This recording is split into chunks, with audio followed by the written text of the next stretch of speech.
case study and our final for our educational leadership course. To get started, I'm going to establish the facts of the situation that was presented to us, the case study that was presented to us. The people that were involved in this case study are Richard Inman, James's fifth period teacher, David Ramos, school police officer, James's and David's mother, and the director of secondary education. What happened during the case study was a classroom teacher has witnessed two students, James and David, exchange something in the hallway. The first year principal, Mr. Inman, organized a meeting with the two students and the school police officer because there was an assumption made by the teacher that drugs might be involved. James confessed the brass knuckles found on David were his and that he was to hold them or he was going to get beat up. Both students got arrested immediately, and both parents were notified. According to school policy, both students should be suspended for no less than 45 days. Mr. Inman followed through with the consequences for James, but not David. The director of secondary education contacted Mr. Inman, stating that if he did not follow through with David's expulsion, that he would have to give him a formal reprimand. Okay, the events occurred in the following locations. So the exchange of the brass knuckles happened in the hallway, in obviously sight of James's fifth period teacher. The meeting that Mr. Inman organized took place in Mr. Inman's office, and then lastly, I thought this was kind of important that a week after the incident, David was back in class and James was in DAEP. Which was their district's educational program for after being expelled. Who is or might be involved in or concerned by the situation, and what do the parties involved have to say about it? So Mr. Inman, he feels trapped between following policy and his obligation to do the very best for his students. This is unknown territory for James and his mother. Sorry, take that back. This is not unknown territory for James and his mother. They've been in the situation before, it sounds like, and based off of how his mother reacted to the phone call that Mr. Inman made, she was not surprised by it. David and his mother are both angry and upset about the situation that they're in. And lastly, the school police officer and director of secondary education, they're just doing their job and ensuring the laws and policies are enforced. Next, we're going to talk about the legal and ethical issues within this case study. So, who has been harmed by the actions or the decisions of another? So, David has been the one that has probably experienced the most harm by the actions of others. David has been harmed by the actions of James. James used his intimidation tactics to make David hold on to the brass knuckles, which is a form of bullying. David has also been harmed by the actions of Mr. Inman, I feel. Mr. Inman organized a group meeting with all the parties involved prior to interviewing each suspect independently. I think this was a poor decision on Mr. Inman's part because, based on the case study, Mr. Inman doesn't have much of a relationship with David. Therefore, he's already feeling uncomfortable because he doesn't have that relationship with Mr. Inman. And on top of that, a police officer is in the room during the situation as well. Being a 13-year-old student or a 13-year-old kid, that's a lot of pressure. And Mr. Inman harmed David by making him uncomfortable in that situation. Does the actions contravene an existing law? James, yes, has violated school policy in regards to bullying, which means he may be subject to suspension, expulsion, and potentially reported to the law enforcement. James has also violated school policy on admittingly bringing a weapon to school, which is grounds for suspension, expulsion, and shall be reported to appropriate law enforcement agencies. Mr. Inman, though, he's not violated any laws for his actions of harming David. But he did not consider the ethical and legal implications of his actions prior to doing so. There was an ethical, I feel like, breach that Mr. Inman made on David. Was there a breach of the contract? Were the actions discriminatory or constituted harassment? I feel like James breached two school contract policies. James' actions could be classified as harassment, which could result in legal implications if the parties wanted to pursue it. David breached one school contract policy following being the victim of wrongdoing. So I feel like if the wrongdoing that was done to David prior was fixed, that David would not have been in the situation that he was in, where he was in possession of the brass knuckles. Mr. Inman breached the school contract. The actions were not discriminatory, though if James's family wanted to pursue this claim, they might have a case. The breach that Mr. Inman made was not following through with giving the expulsion zero tolerance policy to David. I think that James's family, if they wanted to, could perceive that as discrimination. It was an unfair, maybe, way of not following through with both of um, the both students getting the same policy or the same punishment. So, depending if the family wanted to pursue it, they might have a case if they wanted to make that claim. This was my overarching question that I kind of synthesized from the case study. And my question is, what would have been the outcome if Mr. Inman tested his decision against his school policies and values, applicable laws and regulations, as well as his definition of what is right and wrong first or prior to acting?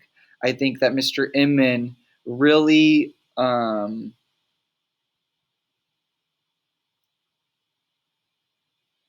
didn't think before he acted. There is a decision-making process, 7 steps that should be followed. I think that Mr. Inman jumped to the last step of the process right away and instantly started organized a group meeting. I think before that should have happened, Mr. Inman should have tested that decision against school policies and values. What might happen if drugs are found, or in this situation, the brass knuckles? There was no really thought process or thinking about the consequences that might happen after the conversation. So that was the synthesis or the overarching question that I have for this, for the case study. Next, I'm going to synthesize on the known and unknown facts. So the people in this situation. James belongs to the Southside subgroup, which David does not. The race of the two students is unknown. Both are males and minors. James is older than David by 2 years, and David and James' moms reacted differently to the situation, which speaks volumes about home life. Mr. Inman is a product of the Southside. It is his mission to change the Southside's reputation. The last interaction Mr. Inman recalls with David was approximately 3 months prior at a band concert. The location, a school of 900 students with a clear subgroup of students from the South Side that have a known reputation for trouble. It is unknown if the school resides in an urban or rural or urban area, as well as the demographics of the school. The program, it is unknown what subject or class the students were in. It is also unknown the relationships of James and David with the 5th period teacher. It is unknown, but based on information provided, David is a freshman and James is a sophomore. I think what I want to point out in this situation is that the relationship of the 5th period teacher with James and David is kind of unknown, but it could be significant if there is history with the 5th period teacher and the two boys. I think that if there could be conflict in the past, that might have an influence on maybe the severity of the situation. So if the 5th period teacher doesn't like one of the kids, obviously that could cause problems down the road. I didn't appreciate how the 5th period teacher instantly assumed that drugs were involved whenever she saw James, a Southside student. I think that kind of mindset or disposition of the Southside students is unhealthy and could be problematic for school culture. Next, we're going to talk about we're going to kind of reflect more on the known facts that we have. So the stakeholders involved in the situation, Anybody in the educational community could be impacted intentionally or unintentionally by the situation. Several types of discrimination, Mr. Inman and the fifth period teacher, could be claimed if certain parties wanted to pursue it. This could damage the reputation and image of the school. Who has an important stake in the outcome? Well, all members of the educational community will either be directly or indirectly affected. David and James, their parents, and Mr. Emmett have the most important stake in the outcome, though. Consultation with stakeholders. Unfortunately, I believe this to be the first mistake in the decision-making process. Proper consultation needed to be done, and it wasn't. Mr. Inman consulted with David, James, the school police officer, David and James's mother, and belatedly with the director of secondary education. I believe the director of secondary education should be notified immediately once drugs or now weapons were mentioned on school campus. That is a huge problem. That's very problematic. And waiting a week after to have that conversation with the director of secondary education is that caused problems. And honestly, it might have put Mr. Inman in a more serious situation than he might not have had to deal with the reprimand if he would have had that conversation prior.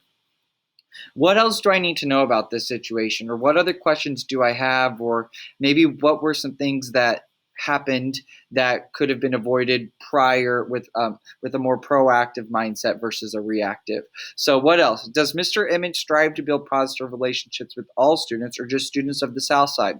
Because from the sounds of it, he's there at 7:20 in the morning.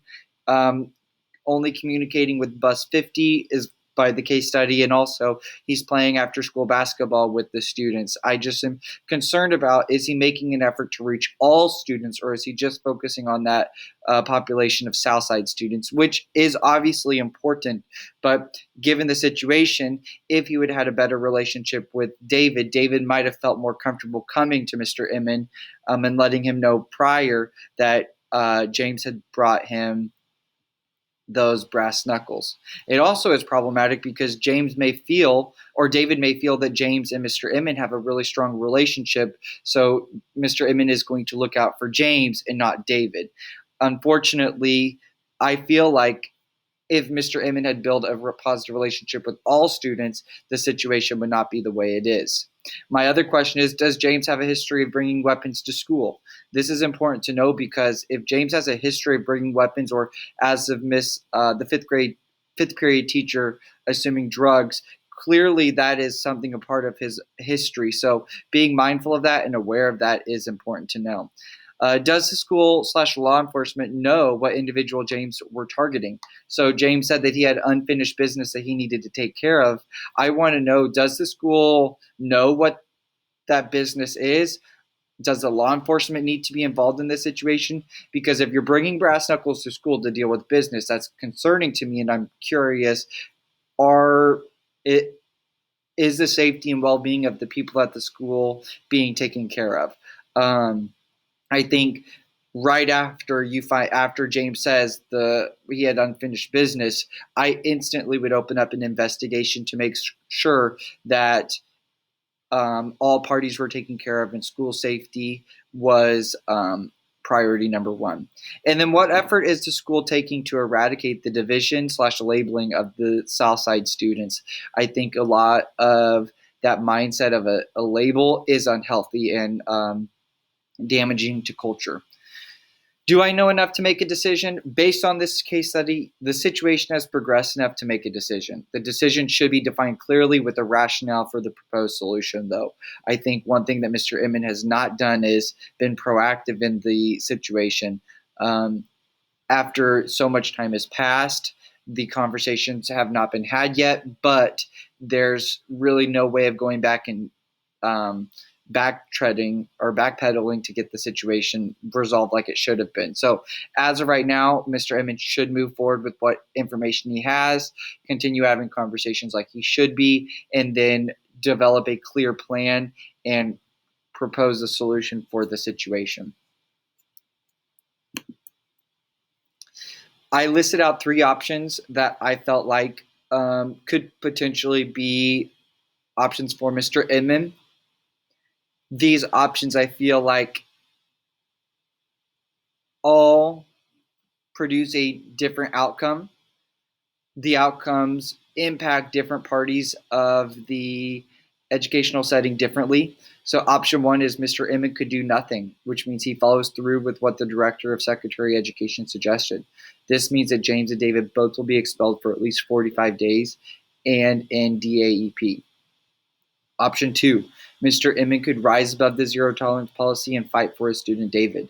Mr. Inman could gather necessary information, provide an alternative to David's consequences, such as an ethics course that provides him the confidence to do the right thing the next time, and share this with necessary decision makers and administration.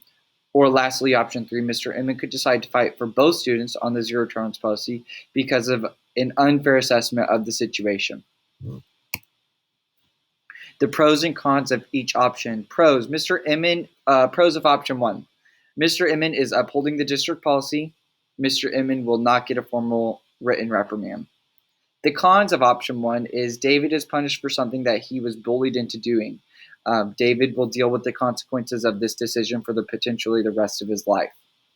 The pros of option two, Mr. Inman is advocating for David and his future, which is what ethical leaders should be doing, advocating for our students' best interest. Another pro of option two is Mr. Inman is being a creative ethical leader, which will gain him respect from his peers. The cons of option two, though, Mr. Inman might ruin his reputation as an ethical leader. The district administration might view Mr. Inman as someone who is incompetent or not prepared to deal with types of situations. Another con is the situation might gain unwanted media attention that would be harmful to the school's reputation and the district's reputation. I think that is something that as educational leaders, we have to take into consideration. The media has a huge influence on decisions, and we have to be mindful of how we communicate, how we deal with the situations, so we don't get the unwanted media attention. And lastly, though the efforts of advocating for David might do some good, it's still unknown. David still could be expelled for the situation. Option three would be an option that I would highly avoid and not recommend. I could not think of any pros for advocating for both students in this situation. I think the cons for this would be students would see Mr. Inman as unethical and do more wrongdoings. If he lets one of the students get by with bringing brass knuckles to school, that's just a recipe for disaster in my books. Lastly, another con for this situation is teachers would see school and district policies as optional and not report wrongdoings. Clearly, there is a value for reporting wrongdoings in the school. The teachers feel comfortable bringing those situations or addressing those concerns to administration, and I think that is something that needs to stay in the school setting. So, not reporting it, or not or advocating for both students to receive no expulsion, I think that would be not a great option.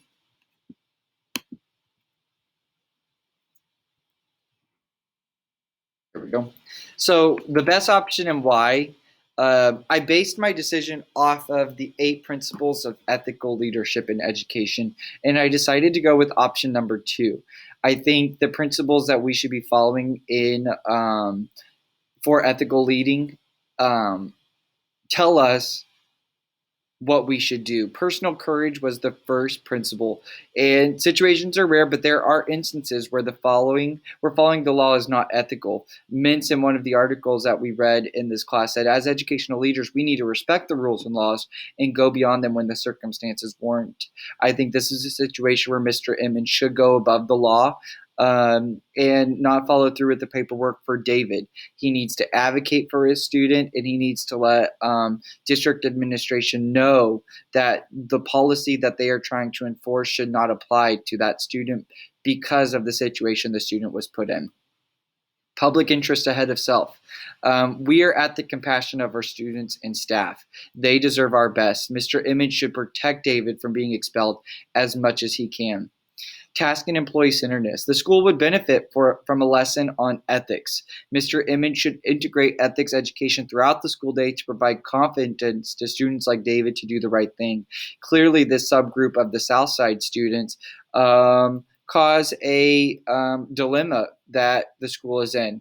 Clearly, they are people who bully others into doing things that they maybe don't want to, but having that integration of ethics throughout the school day could provide confidence to students like David, who could be able to stand up and do the right thing.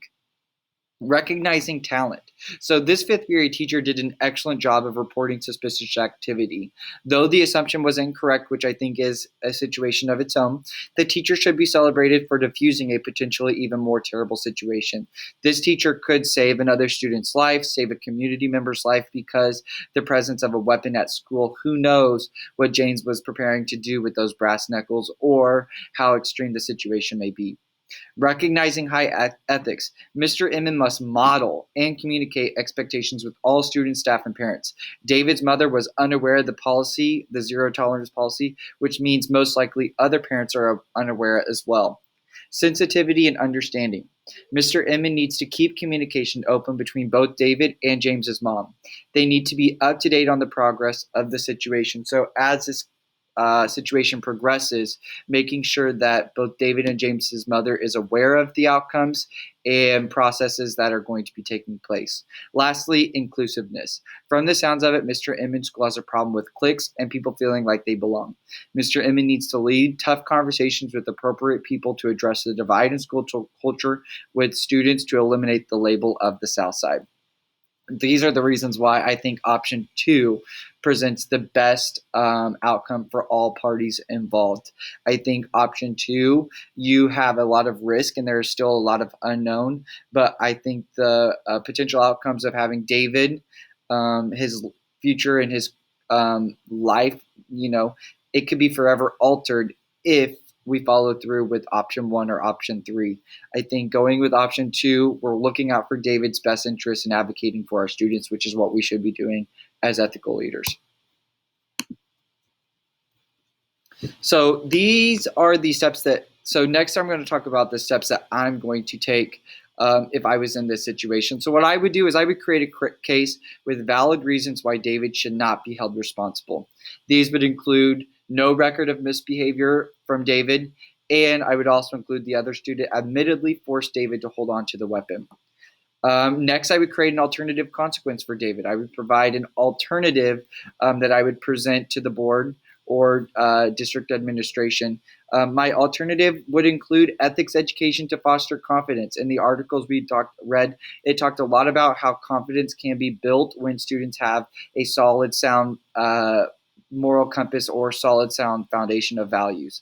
I would also maybe recommend a mentoring program for David to encourage David to do the right thing, and he could see his classmates and his peers doing the right thing, so maybe that would encourage him to want to do the right thing. Lastly, I would present this case to the district administration and advocate for the student. The outcomes of this, well, the district could either approve, not approve, or amend the proposal. The educational community would see me as an effective leader or not. The director of secondary education would either write me or not write me a formal reprimand, or I would receive harsher consequences. Some might see going against district administration, especially after first-year assistant principal. They could see that as something that is not ethical and not effective. Lastly, next, who needs to know? Who needs to be in the know for the situation? School administration should be definitely informed and involved in this. Not once in the case study did I hear the assistant principal talk about meeting with the principal of the school and getting their perspective. I also feel like the school social worker or counselor should be involved with this, as well as the behavior interventionist. David and James need to be aware of the what actions you're going to take to rectify the situation, as well as David and James's parents. Lastly, district administration needs to know. The director of secondary education, because they are their direct supervisor, they need to be aware of the situation and all the conversations that are happening. And lastly, any other appropriate parties in district administration. Is the situation manageable? So I believe the situation is manageable. Being a first year administrator, I would tread lightly though. I have a moral obligation to advocate for David. Hopefully, my school's principal has similar educational values and morals as my own. This would make the situation less stressful and would increase the likelihood of a positive outcome. This next one I loved. It was warn, don't threaten. So David's mom needs to know what steps I'm going to take to advocate for her son. I also need to be realistic, though, with her and let her know all the possible outcomes.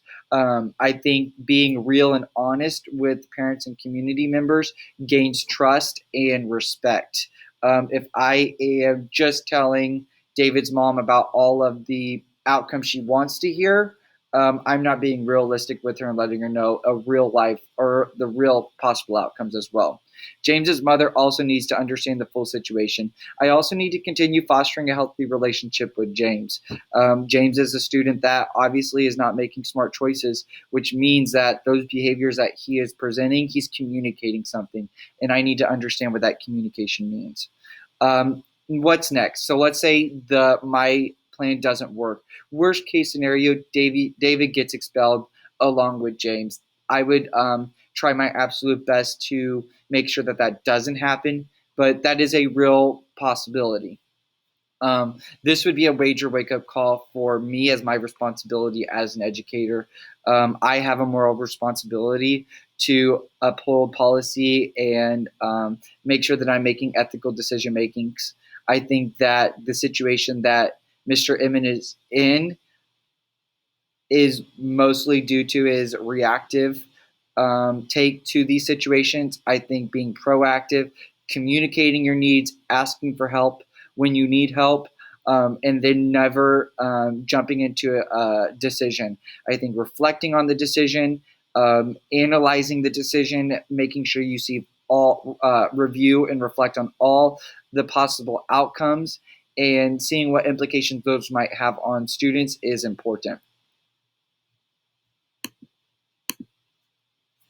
My reflection over this whole class has been very significant. I actually the reason why I was late recording my presentation today was because I was in interviews for our school social worker position, and they went a little longer. But during the interviews, the social worker was talking about how they follow the 8 steps to or 7 steps of ethical decision making, and I was like, oh my gosh, I know exactly what they're talking about because of this class. I see definite implications of this class into being in the school classroom, not just even as a administrator, principal, or any administration position, but even just in the classroom. I think integrating ethics into my classroom is something that I'm definitely going to do. And I know that ethical leadership, it is the foundation for a successful school. We have a moral responsibility as educational leaders to model high expectations. And through this case study, I reflected on how so much could have been avoided if Mr. Inman was more proactive in the situation. I believe following our moral compass and having the courage to stand up for it, what is right for our students, is always the best practice. And through this class, that mindset and disposition has been definitely reinforced and highlighted definitely. So I enjoyed the class. I hope you have a great rest of your summer. And thank you so much for guiding me through ethical leadership.